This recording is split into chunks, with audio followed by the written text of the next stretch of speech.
영혼이 깨끗해지려면 이라는 제목으로 말씀드리겠습니다.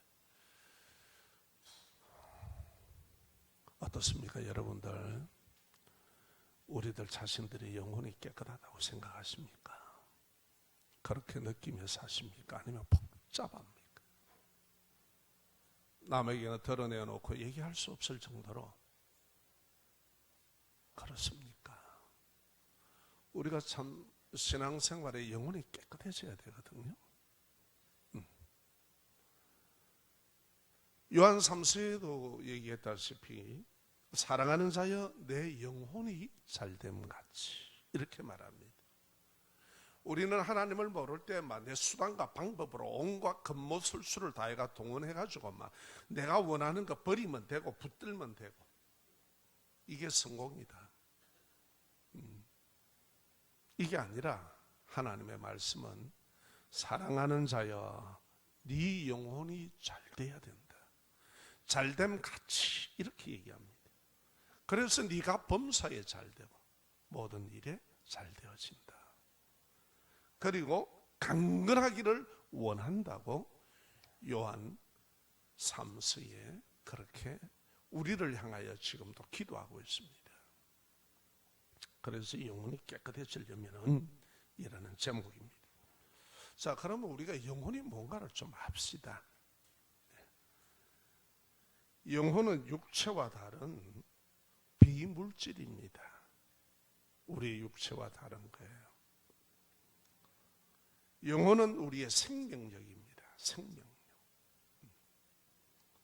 그리고 감정, 우리의 의식, 정신적인 측면을 영혼이라고 함께 묶어 말을 합니다. 정리를 좀 해주시기를 부탁합니다. 자, 하나님과 교제 속에서 영혼이 잘 되면 어떤 현상이 우리 영혼에게 있느냐? 소망이 있는 생명력이 생깁니다. 예수 믿기 전에는 하나님 모를 때는 막연히 절망적이고 막연한 희망을 이 세상에서 품고 그걸 향해 살아오다가 다 꺾여버리고 그러면은 우리가 어떻게 됩니까? 생명력을 잃어버립니다. 그래서 포기하자. 그리고 인생을 깨트려버리는 분들도 있습니다. 그래서 우리가 하나님과 교제 속에 영혼이 잘 되면 소망이 있는 생명력을 가져요. 영혼이 살아난다는 거예요. 그 다음에 평안한 감정이 됩니다. 우리의 영혼이 깨끗하지 못하고 건강하지 못하면 잘 되지 못하면 요동쳐요. 감정이 복잡해요.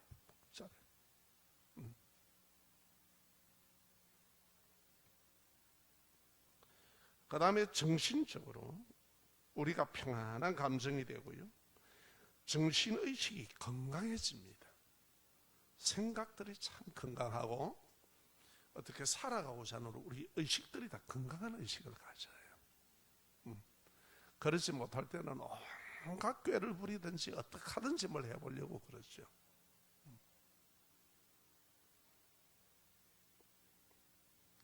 그 다음에 건전한 성품이 됩니다.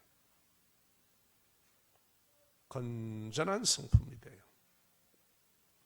자, 우리가 이렇게 복된 영혼을 가진 인생을 살려면은 어떻게 되느냐 이 말이에요. 오늘 그 얘기를 지금 하고 있습니다. 사람이 왜 무너지면 아무것도 되지 않잖아요. 이게 바로 영혼이 무너졌다는 얘기거든요. 네. 다 그 얘기입니다. 우리 한번 따라 하실까요? 믿음의 소망을 방해하는 것들을 복종시켜야 합니다. 잡아서 눌려버려야 돼요. 이거 싸움이에요. 신앙 싸움 하는 겁니다. 남하고 머리 깔치 뜯고 싸우는 게 아니고 나 자신과 싸우는 거예요. 우리가 하나님의 은혜로 예수 그리스도를 구원의 주님으로 믿게 되었습니다. 그래서 이 땅에서 막연한 희망, 이 희망을 가지고 살아가던 우리들이 천국의 소망으로 하나님께 그 소망을 두게 되었습니다. 이 땅에서 우리의 소망이 이동을 한 겁니다. 희망은요, 막연한 겁니다. 그러나 이것은 우리 하나님이 이루어 주신 거고 우리는 거기에 소망을 딱 두게 되었습니다. 그리고 하나님을 아버지라고 부르는 하나님의 자녀가 되었습니다. 신분이 바뀌었습니다. 우리가 과거에는 하나님의 이름을 부를 수 있었습니까? 감히 어디 불러요? 입도 안 열려요. 그리고 어디 하나님을 아버지라 그래요? 무슨 놈의 족보가 그런 족보가 있어요. 그런데 우리는 너무 자연스럽게 지금은 아버지 하나님. 이건 신령한 은혜죠. 하나님께서 우리에게 신분을 바꾸어 주셨습니다. 자, 그러면 우리가 한번 봅시다. 그런데 우리가 아버지인 하나님을 잘 알고 교제하고 우리가 그렇게 경험하고 체험해야 되는데 이것을 방해하는 거예요. 그게 어떨 때 우리가 체험이 되느냐 하면은 따라합시다. 하나님의 말씀을 순종할 때 경험이 되고 체험이 됩니다. 막연한 것도 아닙니다. 내 마음대로 살아가면서 하나님이 경험돼? 그런 거 없어요. 그거는 자기 생각이에요. 그런데 우리가 이렇게 하나님이 경험되어지고 하나님을 알아가기 시작하죠. 그러면 체험되어지고요. 이것을 이 체험되어지는 이 순종을 방해하는 것들이 과연 있다는 거예요. 이게 무엇이냐? 그래서 너희 영혼을 깨끗하게 해라. 지금 이 얘기하는 거예요. 자, 봅시다. 우리의 생각과 감정과 의지를 항상 우선합니다. 어떤 일이 있든지 무엇이 있으면요, 막 움직입니다. 우리의 정신의 의식들이. 그래서 하나님의 말씀을 일단 제껴두고, 일단 제껴주고, 그거는 생각도 안 나고, 일단 우리가 내 생각과 감정과 의지를 탁 가지고 모든 걸 결정 지어내고 진행을 시키려고 합니다. 어떻습니까? 브레이크가 안 잡히죠? 예수 믿으면요, 이 브레이크가 잡혀야 돼요. 이게 먼저 발동을 합니다. 요한복음 5장 39절에서요, 예수님께서 이런 얘기입니다. 네가 오른뺨을 맞으면 왼뺨도 돌려대라 그래요. 제가 이 성경이 이해가 안 됩니다. 그러다가 이빨 부사지면 어떡하려고 그러노? 하나님이 책임지실래? 이해가 안 돼요. 왜냐하면 항상 우리는 내 생각과 내가 원하는 것과 너무 다른 거예요. 이게 진리입니다. 하나님의 말씀이 우리의 생각과 똑같아 하면 이건 곤란해지지요. 그렇지 않습니까? 그런데요, 중국 사람을 예를 들어 봅시다. 중국 사람들은 왜 저렇게 세계적으로 저들의 행동이 문제가 되느냐 이 말입니다. 한 대를 맞으면 10대를 때려라. 이게 그들의 가르침이래요. 맞고 들어오지 마라. 우리도 옛날에 그랬잖아요. 야, 비싼 밥 먹고 말라고 맞고 오노? 패고 온나? 이럽니다. 자, 한 대를 맞으면 10대를 때리라 그래요. 내가 때리지 못하면은 내가 약한 사람이기 때문에 니는 약해서 그렇다. 이런 식으로 교육이 되어간 거예요. 여러분, 지렁이도 밟으면 꿈틀하는데 약한 사람이라서 그럴까요? 아니단 말이에요. 예수님께서 하시는 말씀은, 자, 우리가 한번 봅시다. 만약에 내가 10대를 때리다 하면은 다음에 당할 때는 내가 100배를 맞아야 됩니다. 100대를 맞아야 됩니다. 이 말은 무슨 말이냐면은 집안 대대로 원수가 되어서 멸망하는 거예요. 예수님의 말씀은 바로 자멸하는 겁니다. 그게. 이런 사람의 악성을 아시는 예수님께서 따라합시다. 악을 악으로 갚지 말고 선한 일을 도모해라. 네가 내게 그랬으니까 걸리기만 해봐라. 꼬꾸당하게 낚시바늘 갖다가 마음에 다 걸어다 두고 이러지 마라 이 말이에요. 아멘. 지금 여러분들의 마음에 낚시바늘이 꼬꾸당하게 있거들랑 다 펴세요. 다 펴세요. 예, 꼬꾸당한 거가 안 좋습니다. 그게 우리의 생활에 사실은 모르지만 모든 영역에 다 나타납니다. 인생은 그렇게 하도록 되어 있습니다. 자, 예수님과 베드로의 대화에서 잘 나타납니다. 하루는 베드로가 예수님, 그래, 내가 형제를 이웃을 몇 번이나 용서하면 될까요? 이래 놔놓고 지가 대답을 합니다. 7번 하면 되겠습니까? 그런데 여러분 7이라는 숫자를 잘 이해를 하세요. 7이라는 숫자는 완전수입니다. 완전수. 7번 참는 것도 대단하죠. 저는 못 참겠던데. 예. 저는 한 5-6번만 참으면 막 제 안에 그냥 큰 소리가 튀어나오던데. 여러분들은 남편에게 안 그러셔요? 참 그러시면서도 그 남편이 교회 나오시는 거 보면 대단합니다. 제가 평신도 같으면 교회 안 나오요. 이 믿는 예수는 뭐 그런 예수가 있노이라고. 근데 참 대단하시죠. 성품 좋으시죠. 그러니까 예수님께서 뭐라고 말씀하시느냐? 베드로야, 7번씩 70번이라도 용서해라. 이렇게 얘기하셔요.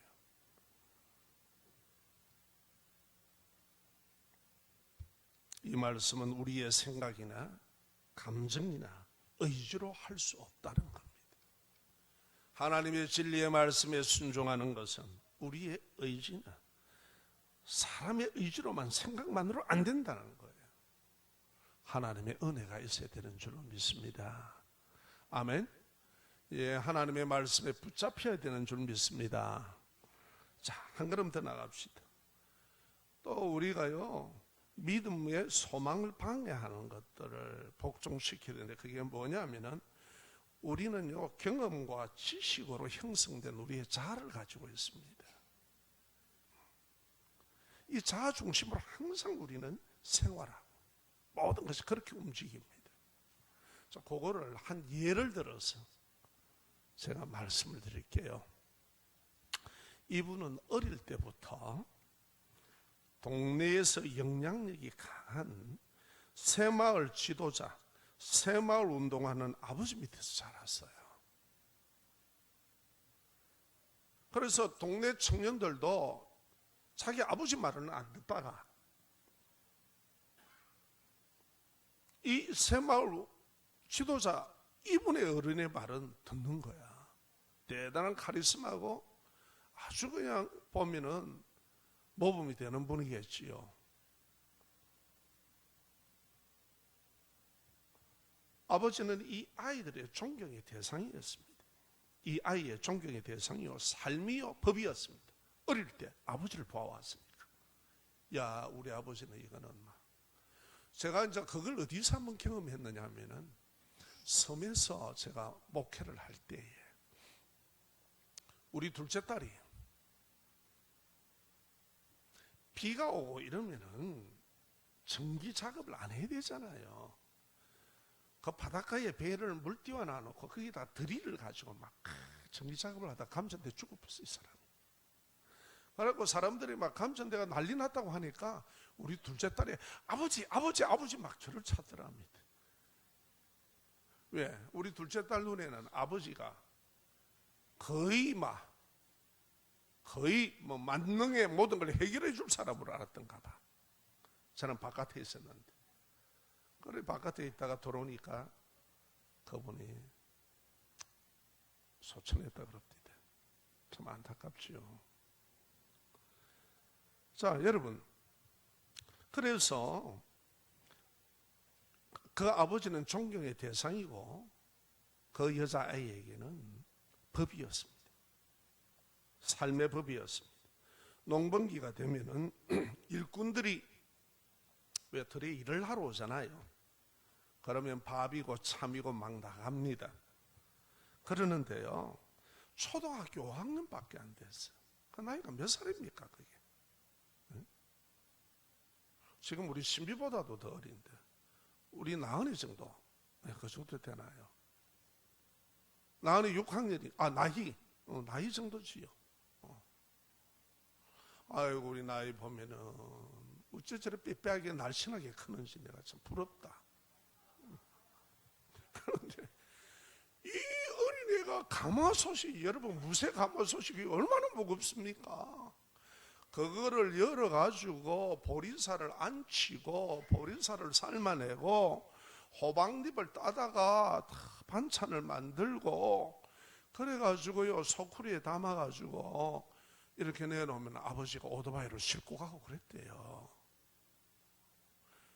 이 아이 속에는 뭐가 딱 자리를 잡고 있었나 그러면은 어릴 때부터 잘해야 된다는 거예요. 우리 아버지 앞에는. 아버지가 법이야. 아버지는 다 오라. 철저한 생각 속에서 자라났습니다.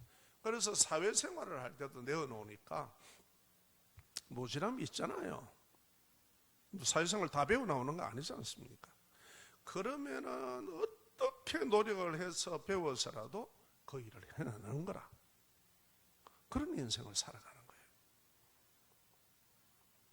자기 부족함을 노력해서 메꾸면서 살아왔습니다.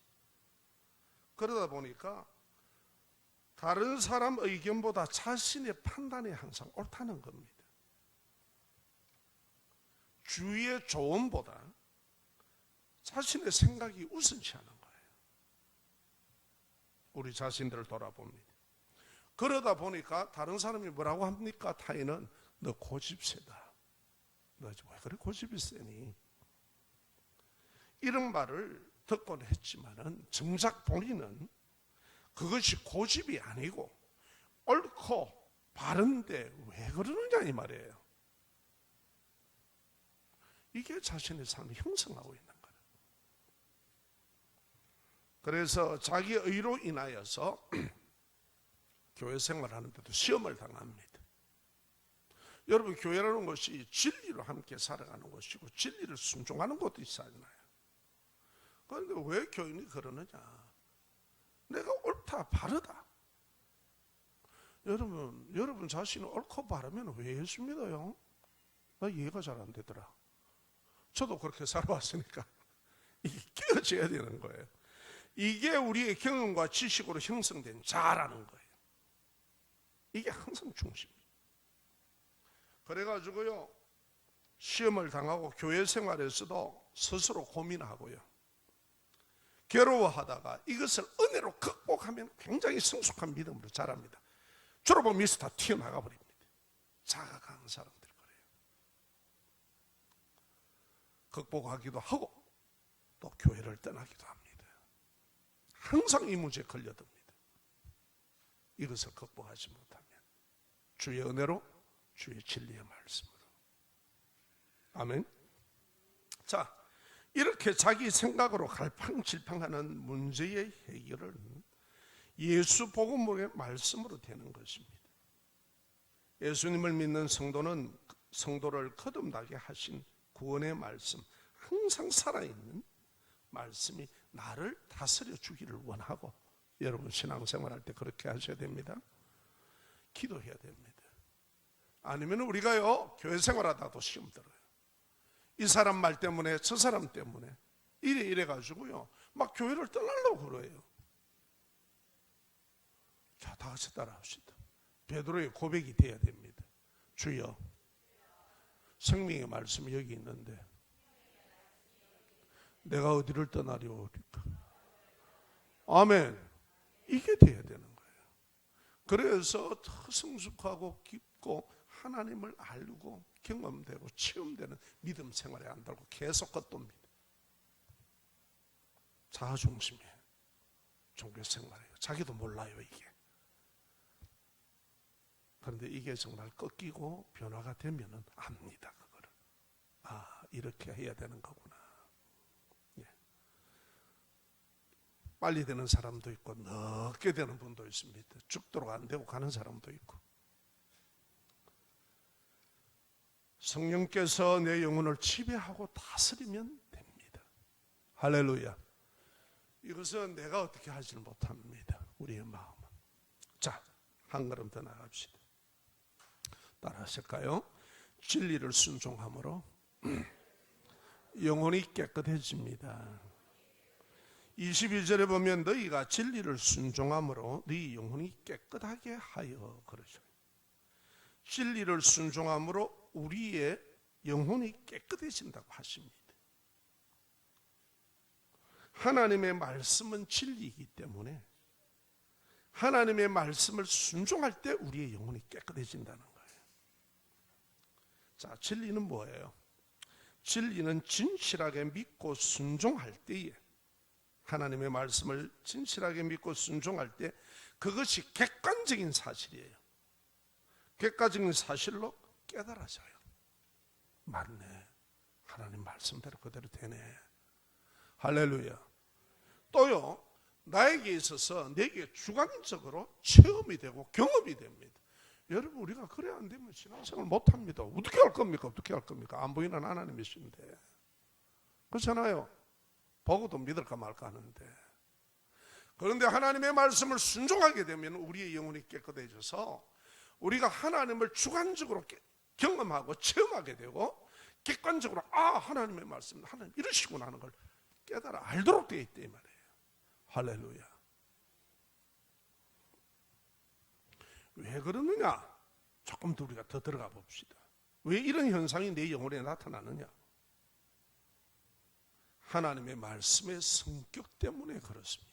자, 다 함께 히브리서 4장 12절을 읽읍시다. 시작.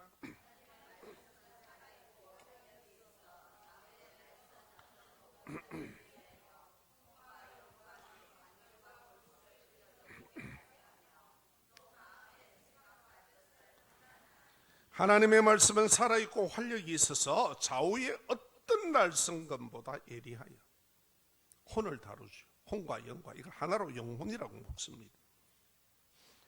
혼과 영과 및 관절과 골수를 찔러 쪼개기까지 하며 우리의 마음의 생각과 우리의 의지 뜻을 판단한다는 거예요. 하나님 말씀. 아멘. 하나님의 말씀을 들어보겠다, 읽어보겠다라는 자세가 아닙니다. 하나님의 말씀을 달 때 그러면 큰일 납니다. 믿음이 안 자랍니다. 국회의원들이 표 얻으려고 하는 그런 강연이 아니에요. 하나님의 말씀을 공손하게 순종하겠다는 마음의 자세로 말씀을 받아들이십시오. 저렇게 오면 말씀이 맞나 안 맞나 지가 하나님처럼 그래 안 돼. 저 얘기입니다. 저 얘기. 제가 젊을 때 아이고 뭐 말씀은 그래도 뭐 뜻이 그렇지 사실이 그렇나 이러고 내가 앉아가 그랬다니까. 내 같은 사람이 있을까 봐 미리 얘기 드립니다. 하나님의 말씀을 우리가 어떤 마음의 자세로 들어야 되느냐? 공손하게 순종하겠다는 마음의 자세로 받아들이면요, 어떤 현상이 일어나느냐?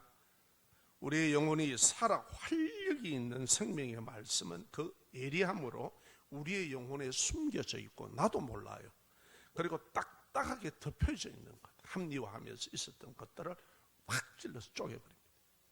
거짓 때문에 확 드러내버립니다. 우리 스스로가 합리화하고 은폐했던 것처럼 확 드러내버립니다. 원래요, 인생은 자기를 합리화하지 자기를 냉정하게 바라보지 못합니다. 그래서 항상 주관적이에요. 어떻습니까? 동의하십니까? 그런데 하나님의 말씀은 쫙 그걸 드러내버려요. 그래서 거기서 회개가 터지는 거예요. 또요, 하나님의 말씀은 나의 생각과 감정과 의지를 앞세워서 합리화하는 거짓됨을 덜추어내버립니다. 야, 이거 아니야? 왜냐하면 전에는 적당하게 이걸 다 합리화해왔거든. 그런데 그걸 싹 드러내버려요. 그거 아니야 라고 딱 판단해버립니다. 또요, 우리의 경험과 지식으로 형성된 데 자아를 앞세우는 못된 고집, 그 고집을 알게 하시고 판단하게 합니다. 아, 이거 내 고집이었구나. 내가 옳았다고 생각하고 내가 바르다고 생각했던 것이 결국은 그게 아니었구나. 어떻습니까? 여러분 경험해 보기를 원치 않습니까? 이런 걸 경험한 성도들 다 있습니다. 이거 다 겪고 들어갑니다. 신앙의 성숙은 이걸 다 겪고 들어갑니다. 할렐루야. 하나님의 말씀은 살아있는 그분의 인격입니다. 그래서 말씀을 받을 때 이 좁은 소경으로 판단하려고 하지 말고, 어떻게 부모가 얘기해도 함부로 그럽니까? 우리가 공손한 마음으로 내가 순종하겠다. 그러한 마음의 자세로 말씀을 받아들이면 그 인격 대신 하나님께서는 내 영혼 안에서 역사합니다. 영이신 하나님은. 할렐루야. 하나님은 우리를 외모로 안 대하고 우리의 마음을 대합니다. 자, 또 봅시다. 그러면요, 하나님의 말씀은 우리의 죄성으로 무지하고 교만하고 고집스러운 병든 내 영혼을 고치시고 안정되고 평안하고 건강하게 하십니다. 이런 건강한 영혼이 되고 싶지 않습니까? 깨끗한 영혼이 되면 그게 건강한 영혼입니다. 할렐루야. 사람이요, 겉에 몸만 멀쩡하다고 건강한 게 아닙니다. 자, 그러면은 현상이 일어납니다. 내 건강에 어떤 현상이 일어나는가? 내 영혼이 형제를 마음으로 뜨겁게 사랑합니다. 제가 한 번은요, 교회에서 어떤 집사님을 대상으로, 제가 있는데 나 대담해, 저 같은 부끄러워 그런 얘기 못 하겠던데, 뭐 집사님이 괜히 밉더라는 거야. 아이고 막 밉더래. 그걸 왜 하겠노? 그걸 갖다 지가 밉다는 걸. 그런데 좀 시간이 지나고 세월이 지나서 그 집사님이 지금은 사랑스럽더랍니다. 이게 병든 영혼이요. 그리고 우리도 옛말에 이런 말이 하나 있습니까? 죽어도 밉은 놈이 있고, 그렇죠? 아, 죽어도 이쁜 놈이 있고, 아, 그러시구나. 제가 버전이 조금 다른가 봅니다. 바꿔도 밉은 놈이 있다. 죽어도 좋은 놈이 있고, 맞다. 바꿔도 밉은 놈이 있다. 여러분 어떤 사람이 되었으면 좋겠습니까? 자, 보세요. 상대를 진실하게 대합니다. 첫째, 영혼이 건강하고 깨끗한 사람은. 그러고요, 실질적인 모양으로 깨끗하고 깔끔합니다.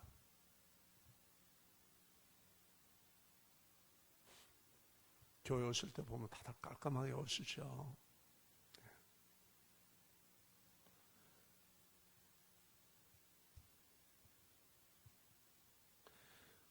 거짓없이 형제를 사랑하기에 이르렀으니 마음으로 뜨겁게 서로 사랑하라 그래요. 이게 그렇게 안 됩니다. 그런데 그렇게 되기 시작해요. 영혼이 정결해지면. 영혼이 깨끗하지 않으면 나타나는 현상이 자신의 이익을, 자기 이익만 꾀하는 이기심 중심으로 관계를 갖습니다. 근데 조금이라도 손해가 되면 난 니하고 끊는다. 나의 이기심 중심으로. 스스로 상대를 배려해 주는 것이 없습니다. 상대를 배려해 주는 게 없고, 하나는 하나고 둘은 둘이고 딱딱 하자. 배려가 없어요. 그런데 영혼이 깨끗해지면은요, 나에게 나타나는 현상이 있습니다. 그 현상이 뭐냐? 상대를 진실하게 대함으로 실질적 모양으로 깨끗하고 깔끔합니다. 자, 매너라는 말 많이 쓰죠. 매너. 네. 그 사람의 품행, 태도, 모든 걸 얘기합니다. 나타나는 것은. 이런 신앙인은 매너가 좋습니다. 야, 저 집사님 참 사람 매너 좋다, 성품 좋다, 이런 분들이 있지요. 나는요, 우리 동기 중에도 성품 좋은 동기가 있습니다. 대학부 때부터 같이 공부했는데 신대원까지 같이 졸업하고 지금도 함께 섬기고 있어요. 예심 사관학교를 함께 섬겨요. 성품이 너무 좋은 거야. 그럼 아마 보면 얼굴도 만져주고 이랍니다. 너무 사랑스러운 거야. 저는 막 성품 좋으면 막 무릎 꿇어본다, 그 앞에. 얼마나 귀한 것인지요.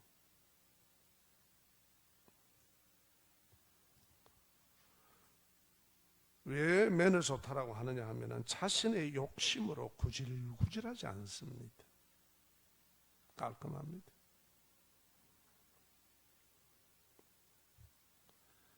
행동이나 말이나 사람을 대하는 방식이 진실합니다. 아멘. 이게 형제를 뜨겁게 사랑하는, 교회에서 여러분 다들 그렇게 되시길 부탁합니다. 몰랐어가 아니라 저 사람이 내게 유익해서가 아니라니까요. 이거는 사랑이라는 게 어떤 그렇게 대상을 따라 하는 거 아니잖아요. 그럼에도 불구하고 하나님의 사랑입니다. 또요, 이 매너 좋은 사람이 어떻습니까? 영혼이 깨끗하면요, 형제를 뜨겁게 사랑하는데 신앙인으로서 마땅히 지켜야 할 도리에 맞는 가치를 가지고 행동합니다. 아무렇게나 하지 않습니다. 첫째, 상대를 배려합니다. 배려할 줄 압니다. 도와주거나 보살펴 주려고 세심한 마음을 씁니다. 이거 뭐 당연한 줄 알아요. 당연한 줄 알아요. 그게 아니라니까요. 영혼이 깨끗하고 그리고 영혼이 건강하면은 그가 요구해서가 아니고 내 스스로가 도와주려거나 보살펴 주려고 하고 세심하게 마음을 씁니다. 할렐루야. 관심을 주고 수고합니다. 여러분, 우리가 이 타선을 따질 줄 모르는 사람이 아니잖아요. 알아요. 나도 넉넉해서 하는 것 아닙니다. 나만 돌아가 하는 게 아니라니까요. 교회는 그리스도 예수를 구원해 주러 믿는 믿음이 없었어. 또 믿음이 있다고 하지만 영혼이 깨끗함으로 성숙하지 못한 사람들이 있습니다. 그 말이나 그렇게 행동하는 사람이 있습니다. 마땅하지는 않습니다. 상대를 볼 때 마땅하지는 않지만은 사람을 깎아내리는 폄하를 절대 하지 않습니다. 아멘. 예, 정말 참 엉뚱한 사람들이 떠들고 있더라마는 사람의 인격과 인권을 얼마나 보호합니까? 하나님의 사랑을 가질 때 그렇게 됩니다. 우리가 마땅하지 않은 보면은 실수하고 그러거든요. 그렇다고 막 폄하하고 깎아내리지 않는다 이 말이에요. 그렇지. 따라합시다. 그렇지. 그럴 수도 있지. 그렇다고 우리가 그 사랑을 놓치지는 않습니다. 할렐루야. 그는 알지 못해도 그를 위해서 기도하는 거예요. 하나님, 성숙한 신앙이 되게 해주세요. 우리가 내 계산 이치를 따질 줄 몰라서 안 따집니까? 그게 아니라니까요. 배려는 그렇게 하면 할 수가 없습니다. 아멘. 사랑으로 나타나는 게 배려입니다.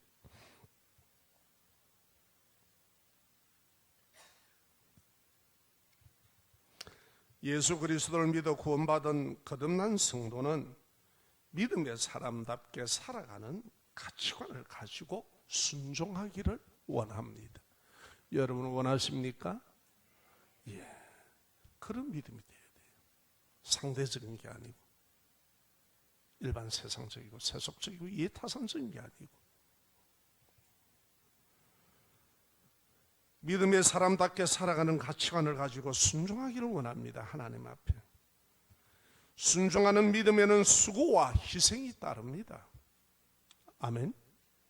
그러나 믿음의 사람은 두려워하지 않습니다. 우리가 주님을 닮아가는 모습입니다. 자, 이제 결론을 냅시다. 따라합니다. 영혼이 깨끗해지는 것은 하나님의 말씀을 대하는 나의 마음에 자세히 있습니다.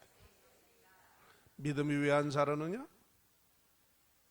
왜 나는 믿음이 없느냐? 아니요. 하나님의 인격적이신 분입니다. 말씀 대신 하나님을 어떻게 대하는가를 여러분이 아셔야 됩니다. 안 보이는 것이 무섭다는 거 아세요? 보이는 것은 별것 아니에요. 복은 안 보이는 복이 우리에게 임할 때 인생이 진짜 복되는 보이는 증거로 나타납니다. 영혼이 깨끗해지는 것은 하나님의 말씀을 대하는 나의 마음의 자세입니다. 공경하는 마음으로 귀를 기울이십시오. 어줍지 않은 우리의 몇 년 살아왔던 인생으로 그걸 논하려고 하지 마시고 하나님의 말씀의 뜻을 그대로 받아들이십시오. 진리가 어떻게 당신의 상식하고 맞냐? 물어보자. 진리는 모든 것을 잊게 하신 하나님의 말씀인데 믿음으로 순수하게 순종하면 영혼이 깨끗해집니다. 마음이 정결한 자가 말씀 대신 하나님을 만납니다. 그래서 예수님께서 마태복음에서 첫 설교를 하실 때 마음이 정결한 자가 하나님을 볼 것이며 할렐루야. 이렇게 하나님의 말씀을 대하실 때에 그 말씀이 내게 구체화되어 내 영혼을 건강하게 하고 정결케 하며 하나님의 손길과 하나님의 역사를 보게 됩니다. 경험하게 됩니다. 그래서 믿음이 자랍니다. 세워집니다. 성숙해집니다. 할렐루야. 이러한 복을 누리시기를 주의 이름으로 축원합니다. 다 같이 합시다. 영혼이 깨끗해지려면 하나님의 말씀을 공손한 마음으로 순종하겠다는 의지로 대하십시오. 듣고 좋더라고 끝내지 마시고 아멘. 그럴 때 우리의 믿음이 자랍니다. 순종을 통해 경험이 됩니다. 체험이 됩니다. 그 사실을 내가 목격을 합니다. 이런 은혜로운 성도, 믿음 있는 성도, 강건한 성도, 건강한 성도 되시기를 주의 이름으로 축원합니다.